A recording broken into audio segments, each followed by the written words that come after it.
So hi guys, welcome back sa ating YouTube channel. Kumusta mga katropa dun sa mga kaibigan natin na gustong magnegosyo? Siyempre sa pagninegosyo, sa pagninegosyo, gustong yumaman at umasenso. Umunlad ang kanilang buhay mga katropa.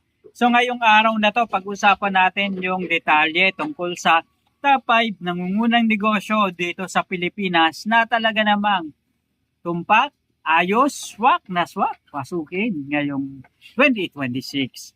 So simulan natin mga katropa. Number 1 is agribusiness and organic farming. So eto mga katropa, talagang sasabihin ko malaki pa rin yung potensyal na kumita ng salapi at pera sa agriculture. Napakaraming mga nauuso ngayon mga katropa, yung tinatawag na integrated farming. Ibig sabihin, habang nagpa-farm ka is meron ka pang, kung nagtatanim ka, nag-aalaga ka ng hayop, and hindi lang iisang hayop. Ibig sabihin yung ganitong sistema ng farming is makakatulong sa'yo para at least kung every 4 months ka o every 3 months ka umaani, ibig sabihin kayang umani at may pumasok na pera every month, and yung cycle ng pagpasok ng pera ituloy-tuloy. Halimbawa mga katropa, is nag-aalaga kayo ng baboy, and yung baboy alam naman natin kung partner, every 3 months or 4 months bago anihin. Ngayon, pwede siyang sabayan ng pag-aalaga ng RTL na nangingitlog. Kasi yung pangingitlog ng mga manok, ano man yan, decal brown yung mga may lahi, yung kulay brown yung itlog, o kaya naman is yung kulay puti na manok na nangingitlog ng puting itlog, ituloy-tuloy yung pangingitlog niyan mga katropa.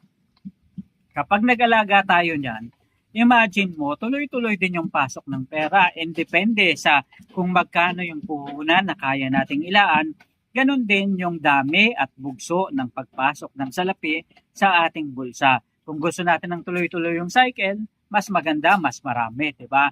Ngayon mga katropa, kapag ang mga nangingitlog kasi ng manok, tuloy-tuloy yan, araw-araw nangingitlog, kabig ka ng kabig. Although gagastos ka, pero sure ball nakikita ka mga katropa.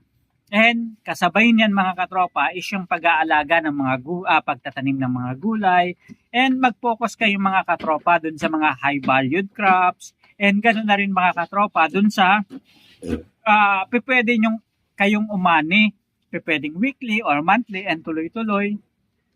Tulad na lang ng pagtatanim ng sili na talagang minsan kung abutan mataas na mataas ang presyo mga katropa, and yung sili tumatagal ng ilang buwan at ilang taon pa minsan. And ikalawang bagay mga katropa is yung pet care service and supply. So pet care service talagang nauuso yan ngayon mga katropa. Kasi nga kapag sinabi mong pet care, marami na yung nag-aalaga ng mga aso at iba't ibang lahi. Ganoon na rin mga katropa yung nag-aalaga naman ng mga pusa na minsan ginugupitan pa. Ibig sabihin yung paggugupit hindi lang sa tao, ganoon na rin sa mga hayop. Pagpuputol ng kuko, pagpapaganda, pagdedress up, pagbublower, at kung ano-ano pa. And kaakibat niyan mga katropa is yung pagkakaroon ng supply na pwedeng gamitin para dito. Pagkakaroon ng mga vitamins sa mga alagang hayop, pagkakaroon ng mga accessories. So, ito isa talaga sa magandang business mga katropa. Dahil ang negosyo na to, nalilibang ka na, kumikita ka pa. Importante lang mga katropa na sa ganitong klaseng negosyo, dapat nating tandaan na yung pagmamahal natin dun sa negosyo and sa bagay na ginagawa natin, dapat bukal sa loob at gustong-gusto natin. Kasi sa negosyo, minsan kahit mahina yung pasok ng pera, sabi nga nila, sa pagnenegosyo, hindi laging pakabig at hindi laging malakas. So may pagkakataon na talagang dumadaan sa mahinang lean months, na kung saan konti yung kita. Kaya importante na nandun yung passion mo para at least talagang maituloy-tuloy mo yung negosyo. And mababawi mo naman yan pagdating ng peak time. Pero syempre mga katropa, dahil nga ngayon halos kabilaan na yung mga nag-aalaga ng pets, talagang patok na patok itong negosyo na to.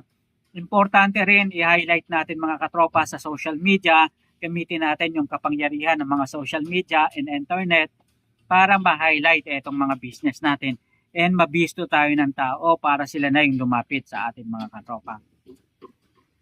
Then number 3 is yung negosyo ng laundry shop.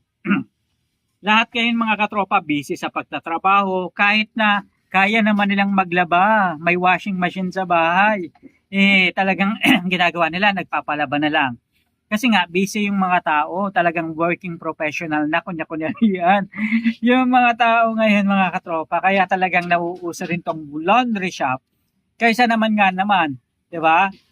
Mapagod sila ng mapagod, pagod na sila sa pagtatrabaho, tapos pagdating sa bahay, super labadami, labango pa sila. Kaya naman talaga mga katropa, usong-uso ito, kahit nga sa 4th class o first class municipality, meron na rin mga ganito. What more pa kaya pagdating sa city? And profitable tong business na to mga katropa, although sa unang bugso, medyo malaki yung puhunan, and kailangan rin mga katropa, aralin nating mabuti bago pumasok sa negosyong ito para alam natin paano yung mangyayari kapag may maintenance. Pero sa wastong pag-iingat, wastong pag-aaral, alam natin kung paano pakikitain ng negosyong ito. Basta masasabi ko lang, patok pa rin pag-usapan, gawin, at simulan ang negosyong ito. Now, number 4 mga katropa is yung tinatawag na online selling, e-commerce, online freelancing, at kung ano-ano pa. Etong negosyo na to mga katropa, super in demand. Kasi nga, yung virtual assistant, minsan kumikita pa yung iba ng 140,000, 80,000 nang dahil lang sa pagiging virtual assistant. Imagine, daig pa nila yung managerial position sa mga government natin na mga grade 22 o grade 24 mga katropa. So, ibig sabihin mga director level na yan, di ba, na sweldo. So, usong-uso na kasi ngayon mga katropa, yung halimbawa sa Australia, kailangan nila ng mga manager, kailangan nila ng mga accountant, ng mga bookkeeper. So, usong-uso na yun mga katropa, o kaya yung mga social media, na magmamanage ng social media nila, social media manager, kung ano-ano pa mga katropa. And dyan rin, ganun din mga katropa, yung demand sa US based naman para i-manage yung kanilang mga negosyo, kaya napapatok itong mga online freelancing mga katropa. Tulad na lang ng mga editing at kung ano-ano pa. So pagdating sa e-commerce, yung mga product, pwede nang ibenta kung saan-saang lugar mga katropa na hindi mo na kailangang problema anong mangyayari sa delivery ko. So medyo maganda na yung sistema mga katropa. Kaya kung meron kang produkto na maganda, online selling mo na. May Shopee, may Lazada at kung ano-ano pa. Para at least mas marami, mas malawak yung masakop at ma-cater ng mga negosyo mo. And syempre, last mga katropa is number 5, hindi mawawala yung food business, food stall, catering, lugawan at kung ano-ano pa. Mga isaw, kikiam, yung mga yan mga katropa talagang laging patok na patok yan. Siguro dahil yung mga Pinoy talaga may hilig sa mga street foods and talagang sulit naman kasi lalo pa doon sa mga Pilipino mahilig magtipid, gusto nila unti-unti. Then kaya naman masasabi natin, ito yung mga negosyo na talagang patok na patok at hindi mawawala sa sistema at panlasa ng mga Pilipino. Kaya naman kung ikaw ay nag-iisip at gustong magsimula ng negosyo, then pag-isipan mo, pag-aralan mo etong top 5 nangungunang negosyo sa Pilipinas. So yun lang mga katropa, maraming salamat, paalam.